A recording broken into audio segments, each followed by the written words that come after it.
I just want to express my profound gratitude for NATU for having considered extending an invitation to me so that I can also have a word or two to say about a matter as profound as the policy direction regarding the backbone of any nation and economy, which is education. I have wondered for a very long time, and hopefully it is a matter that this profound gathering will grapple with. And that matter is, what is the purpose of education? What exactly is education supposed to do for us as individuals, as a nation, as a continent, and the nations of the earth? Because there's a difference between what is said to be the purpose of education and what the reality of the education being given to our nation has become. What are we producing? Who really determines the policy direction of education, particularly in the Scandian continent? And what is the end goal? What is the objective sought to be achieved by the manner in which pupils and students are taught and the content? How often do we pause and reflect on some of the new, fascinating ideas concerning how best to churn out modern-day education, and who is really behind those ideas? Sometimes very strange ideas which 10, 20 years from now we would, without hesitation, have rejected them. But somehow it appears you're better placed than I am to tell what the true position is. Allow me as a layperson and as a pensioner to ask questions and maybe to share some reflections. There is a way to push down the throats of people with calculated aggression. The kind of aggression that tolerates no room for an opposite view, probably because those who are pushing that approach know that if rationality were to be allowed to prevail, their arguments, their viewpoints would have no leg to stand on. I've been concerned, as I said, about education in general, with particular reference to education in our country. And initially, it was more at the level of education as it relates to lawyers, because I'm a lawyer. So I wanted to see what is it that makes other nations tick. Why is it the kind of education that other nations feed their pupils and students with and enable them to be scientists, to be experts of note, whether it's in the educational sector, whether it is in the legal field or any other area? And one of the countries that I visited was Singapore. I wanted to understand how can a city-state, probably even much smaller than Durban, rank so high economically. How is it possible that a city-state, which only came into being in 1965, can be counted among the topmost countries when it comes to clean and good governance? What is it about them? Why is their economy so strong when they don't have mineral resources, when they only have a strategically positioned port to explain their economic success. And education, focused education. Education that is designed to achieve results within certain time frames. What's the explanation? I had an engagement with an institute that is responsible for issues relating to administration and governance. I interacted with my colleague who was the Chief Justice at the time. I think he's retired soon now. And a number of other personalities in the country. And I took time to devour the books produced by the first president, Prime Minister, I beg your pardon, of that country. Education that is designed not just to have people know, but to know things that could help them develop, that could produce thinkers out of them, productive thinkers, analysts. It was of particular interest to me because I spent a bit of time at the University of KwaZulu-Natal, and in those days, you were taught in such a way as not to think. If you ever answered a question in a manner that shows an inclination towards thinking and analysis, even if the question is, give a critical analysis of blah, blah, blah, you would fail. We boasted for getting higher marks for producing even the mistakes that the author had made in writing the books. Because that's what was expected of us. What does it mean? It means that whoever developed that education system, known as Bantu education, had a clear plan. It was a visionary.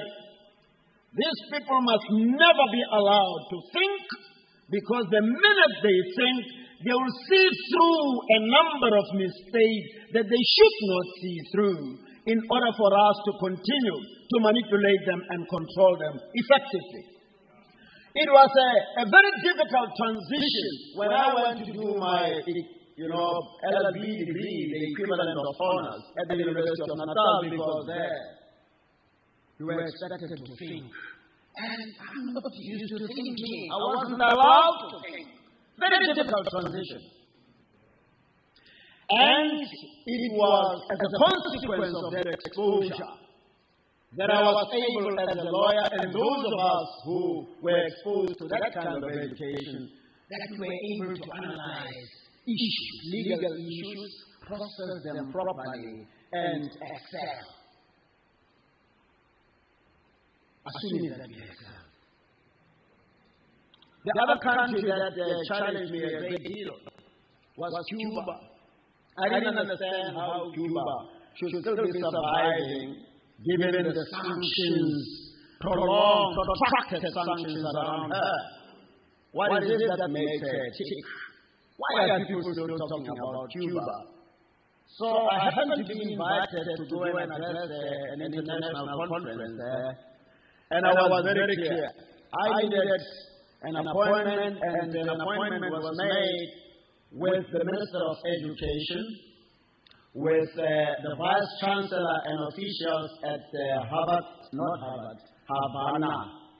Law School, the University of Technology, and their medical school. I wanted to understand, what is it about the educational system of these people that explains that, notwithstanding the serious financial or budgetary constraints, they can have the kind of medical or health system that people talk about. Let me pause there to say, maybe some of you hate the mere mention of Cuba. You don't have to agree with a country and people on everything to learn from them. As a matter of fact, one of the reasons why I enjoy hostility and enemies is that, they challenge me to reflect with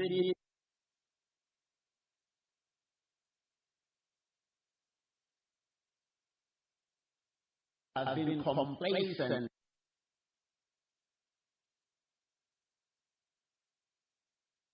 to land here.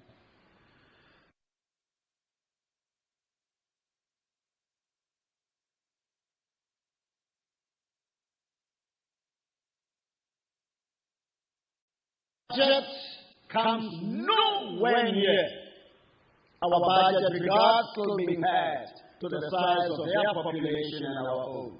And yet, their people are enjoying excellent medical facilities. I asked them about discipline at school. In my engagement with the Minister of Education, I was concerned about discipline because I saw in some clips a teacher being beaten by a student and the teacher was helpless. But what kind of a system is this? Where authority is the absence of the possibility to exercise authority is institutionalized. Where are we going to without order and decency?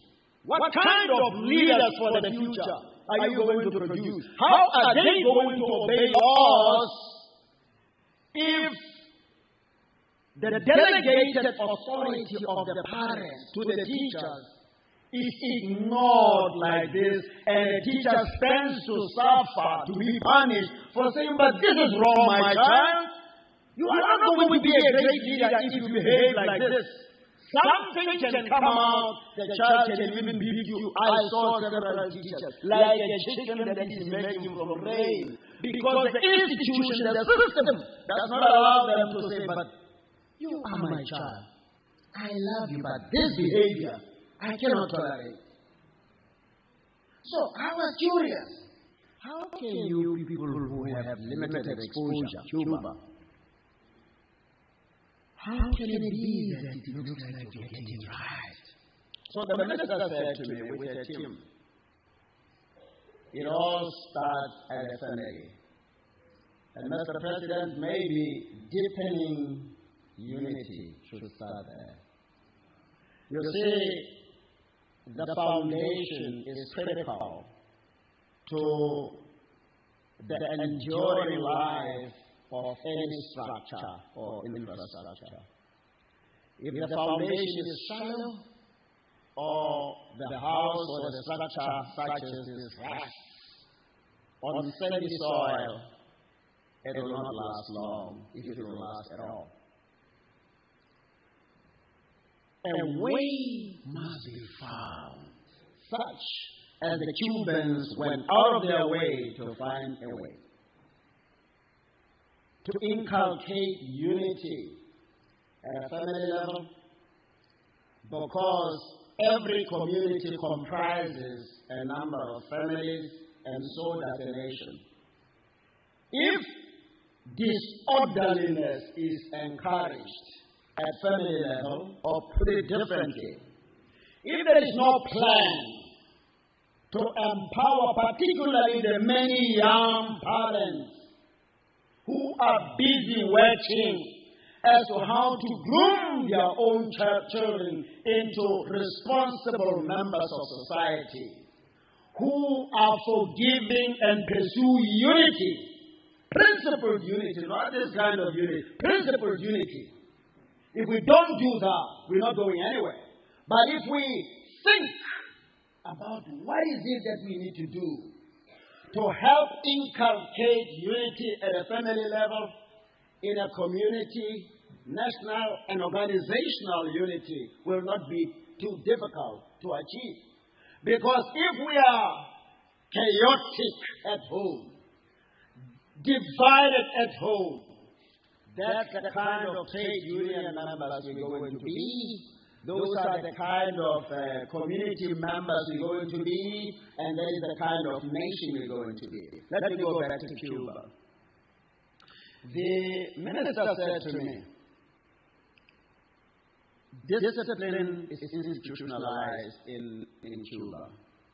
When any parent is experiencing challenges with the behavior of his or her child, there are structures in place to help the parents with the inculcation of discipline. The result is, even at primary school level, when a child is manifesting tendencies that are unacceptable in our society, there are people already identified at primary school, high school, at every level, who together with the parents and members of society closer to that family will come together and not crush the child, but try and show the child the right way to go. Now, how much have we invested in something remotely similar to that? Do we even care? With the high walls we have built around our house, do we even visit each other? When you are quarreling next door, do you think it's your responsibility when your neighbor's child is behaving irresponsibly? Has that rich expression. It takes a community, it takes a village to raise a child. Does it find expression, or has it been reduced to nothing more than a slogan? What responsibilities do we have? And do we shoulder those responsibilities? Cuba. As I said, I went to the University of Technology. They are using basic things to achieve much. They are able to do more with the limited resources at their command, and that extends to their medical school. I had an engagement with the medical school in our students there. I won't go into things that are of concern to me regarding the arrangement in terms of which students are going there. There are concerning things, but let the government find out for themselves. So, unity starts at home. If we allow ourselves as a nation to appreciate, particularly teachers, I've always found teachers to be very resourceful, to find ways through our capacity to do research, ways to enrich marriages, to teach young couples, build structures at every level, or some institutions, capacity building institutions for the newlyweds and even those that have been married for a while. We will cut down on the many divorces that we have developed a culture to overly celebrate. I'm not saying that people who find the situation intolerable ought not to exercise the right to divorce. I'm not saying that. But it has become overly liberalized. It's almost as if we encourage it. And I'm not surprised, because a document was produced about 65, 70 years ago by a woman by the name of Alice Bailey. Alice Bailey, in my opinion, is a champion of disorderliness, particularly in the educational sector. I mean, listen to point number 2 of the 10-point plan that she came up with. It says, reduce parental authority over the children. And there's an explanation. Not just parental, it's also teachers who stand in the position of parents. Look at our Constitution, it allows for that. That is why some of us were constrained to come up with decisions that entrench that thing. Oh, what can I do? No way out, because the laws force you to go in that direction.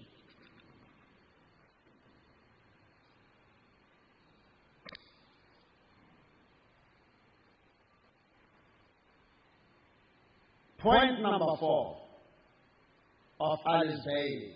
I'm highlighting the chaos that I believe teachers are best placed to help address. It says, if sex is free, then make abortion legal and make it easy. I'm not going into the merits or demerits of abortion. I'm saying, If you find a system that seems to be aggressive in promoting this, just know there is an origin. It never used to be like this. Where does it come from all of a sudden? It never used to be like this before Alice Bailey came up with her plan. And by the way, here we've implemented all the 10 points of Alice Bailey. We do not augur well for a healthy society, a progressive society. I mean, think about it. How can 30% be a pass mark? If you are serious about building the people, how can a person who is failing 70% of what they ought to know be said to have passed for only knowing 30%? Where are we taking our nation? It is a recipe for disaster. I don't care how many people with how many PhDs have written papers supporting that 30% shows success. It is to be rejected with the contempt that it deserves.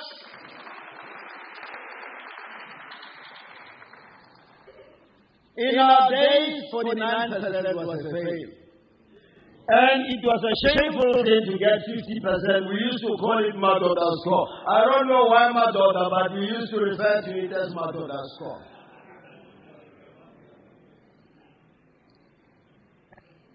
Oh, I was talking about family. Maybe let me just read point number 5 of the plan, the 10-point plan of Alice Bailey. Make divorce easy and legal. Free people from the concept of marriage for life. People have always been able to divorce when circumstances dictate. Why now are we making it more appealing? I'm going to read the last point. The last point number 10 is get governments to make all these laws and get the church to endorse these changes. Maybe I should round up so that if time permits we can engage. I'm the kind who wants to be asked questions, even questions that you think could be embarrassing, because it tends to be more meaningful for me to engage with you rather than say things which I think you're interested in when in fact you might not be. Years back, the church frowned upon the mere possibility of a child being rebellious or insulting parents or calling them by their first names. What happened? What made it possible for the church or faith groups, the church, to suddenly have a change of attitude? What happened? What happened? You know, one of the guiding principles that I live by says the love of money is the root of all evil. And unfortunately, it has permeated the church to the point of discrediting the church. Haven't you been to a church and people are taking offering as if they simply falling short of putting their hands in your pocket to take the money themselves? There is a law for those who are paying 6,000, 3,000, 1,000. You even have to pay for somebody to ask God to heal you. The love of money. You even have to pay for an appointment with a man of God, the one who must just spread the good news. For you to see him, for you to see the woman of God, you must not only make an appointment, but you must pay. Just to see the person. Since when has prayer been forsaken? Instead of assuming that there is holy water and it heals, Why don't you bring your bottle of water, I pray for it, and then it heals? Why must you buy my own bottle? At a price that does not make sense. Why must you not go and buy olive oil, and I pray for it, and then it can work for you as the anointing oil? Why must I have a shop of olive oil at exorbitant prices? Let me return to the fundamentals. What have we been doing for the past 29, 30 years? As the Department of Education and as a nation, what have we produced? Have we been able to produce well-capacitated people that we can be proud of? As proud as our old teachers, I mean, they used to shake their heads when they say, this is my boy. You know, I groomed him. He's my product. Every step of the way, wherever, this is my product. Are you proud of those that the system, as it guides you, have caused you to produce? Are they thinkers of any consequence? Or is it an exception? Something to be overly celebrated? To come across a student who is a thinker, impactful, and analytical without being made famous by some of those capturing organizations and entities. Because there is you can be made to do good when in fact there is nothing. You have nothing to offer. There are those who belong to organizations that promote them as if they are some kind of a promotional material. You can tell this guy is empty, but he's the only one who appears on television. When there is to be an interview on a particular, this guy is the one talking, but he's empty. Why? Where do they meet? I once said to the shock of the media personalities, you people have got carefully selected analysts. They know in advance what the station wants them to say on a particular subject, and they will say exactly. Even if their analysis is ridiculous, they are the ones to be invited. Why don't you invite a broad cross-section of people who have something to offer so that we can have the benefit of different viewpoints? Why must we listen to one choir when there is so much gift? So, deepening unity. Let us look for ways to be united at family level, to be united at the level of the community, because then it will be much easier for an organization such as NATU to be united. The natural tendency to jostle for power, to run down others, however well they are performing, so that you can replace them, would be reduced. And once that unity is forged, even at the national level, you won't find it as difficult as it appears to be for NATU and SADU and any other trade union in the educational sector to be united. Because united we stand, divided we fall. Once there is unity, even just unity of purpose, you don't have to collapse into one organization. Once it is possible for you to identify issues that matter the most, and say, okay, we are going to deal with 30% now. We are going to deal with the issue of discipline.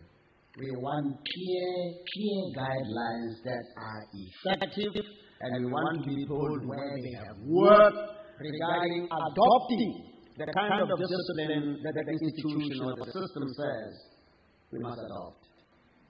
You can't be left to your own devices. Something that works that will make parents proud that their children went through your hands is what you must be given. If there is nothing in place, well, there will have to be a rethink regarding what it is that has the possibility to produce the desired results. The quality.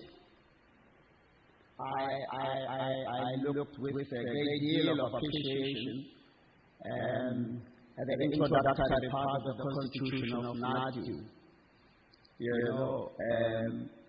High quality of learning and teaching is one of the purposes, the stated purposes of this organization. I believe that for us to say that a particular educational system is of high quality, we must have tested its efficacy. Does it produce what we need? Are we producing the kind of engineers? Are we grooming future engineers who would find challenges such as ESCOM experiences to be nothing really to worry much about? Are we producing leaders? Your workshops on management and leadership should be something that others can emulate. Are we producing the kind of leaders who, whether they are in the corporate sector or in government or in municipalities,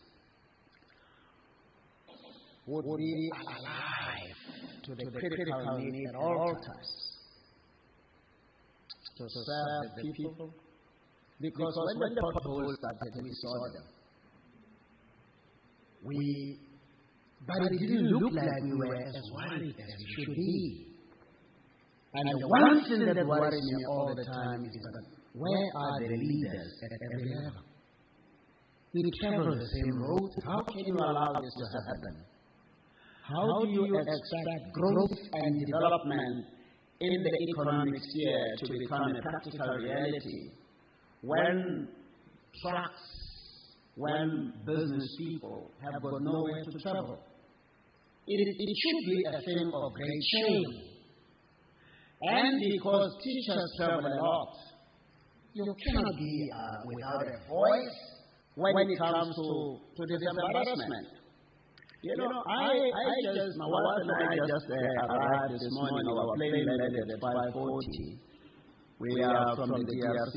We had a very serious assignment there. So I asked while we were there, how many universities do you have? I asked a young man, about 29 years old he is. They said there are many, but they are not regarded. Could it be that that is where we're going? That we will have many primary schools, unlike us who studied Bantu education, we could read and at least, even if we were not allowed to think, but we could tell you what this means. But if you can't read for meaning, you can't read for meaning. Hey! It's a serious indictment. At this stage, last year, this year, you are saying you are working on having people read for meaning. I think that's pushing us in the direction of the DRC, if not worse. So, a solid machinery. A solid machinery is a machinery that truly has visionaries behind it or at its leadership. One of the guiding principles of my life is a statement that says, without a vision, the people perish. In other words, without a clear picture of what you are here to be of benefit to society, to be of benefit to nations about, you are finished. Because when somebody either threatens you or comes with a bag of money, you will take it because you don't know that you are not just here to earn a salary and be promoted. You are a difference maker of note. Just imagine if Mother Teresa never took her vision seriously. Who was she? She was a nurse to many people, she was not an important person, but she had a vision. A vision to serve the nation, a vision to serve nations. And the more you pour yourself into what you exist to be of benefit to humanity about, the more doors open, the more you attract resources to enable you to get to the highest level possible. Do we have a vision as individuals, as this organization, as organizations in this country, and as a nation? Because a vision, once you connect with it, it says to you, I would rather die than compromise. Are we in that state? Let me conclude by saying I have been in a fortunate or unfortunate state of being approached by very, very wealthy people. I'm talking multi-billionaires. So, no, Mogoeng, you are a wonderful man, wonderful leader. Hey, let's just start a political party. You will surely become president. And if you don't have a vision, you love power, you love fame, you love the convoy, you love traveling, putting a hand on the chest, you love money, you'll fall for it. But if you are sure-footed about what it is you are here for, and that there is the right time for everything, it doesn't matter how much money you are promised. You can't live for money. Money is a tool. Your attitude should be, even if I should sleep in a mukuku, I will.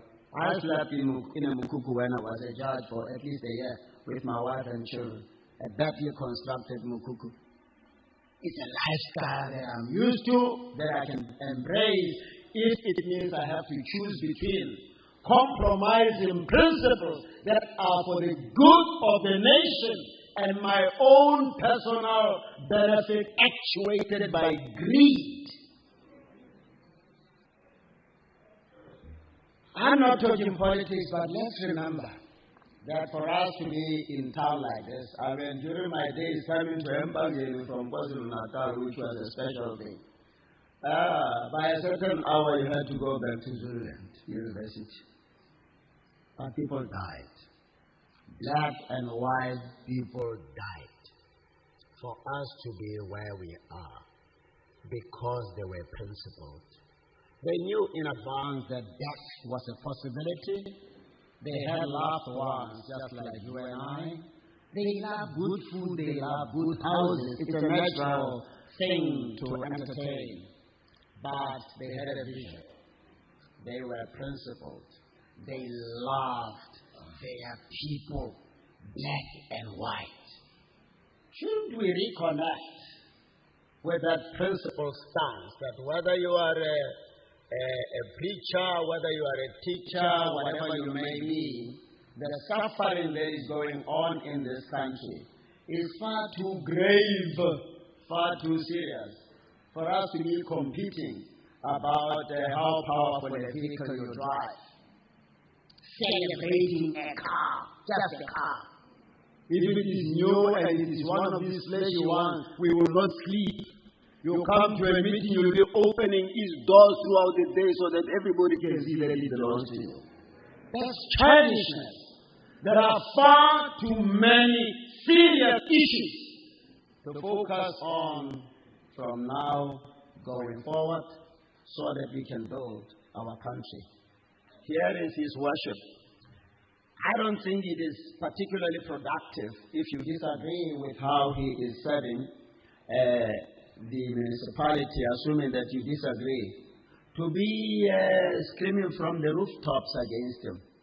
He is your mayor. Approach him and say, Your worship, I disagree with you. It is one thing if he's inaccessible and won't even reply your letters. You'll have to find another way. Let's try and build one another. Let's build our nation. It is not too late, but at the rate things are going, there doesn't seem to be any future to talk about in a few years' time unless there is a fundamental change in our attitude and our approach to matters of consequence. This country is the only one with the possibility to turn the fortunes of Africa around. That's what I was told in the DRC, not that I didn't know, but that is what everybody tells us. Every leader tells you whenever you travel through the continent. They say, we are waiting for you. You are our hope. Get your house in order. When you do, we'll follow in your footsteps to turn the situation in our own country and by extension in the rest of the continent around. I thank you for listening.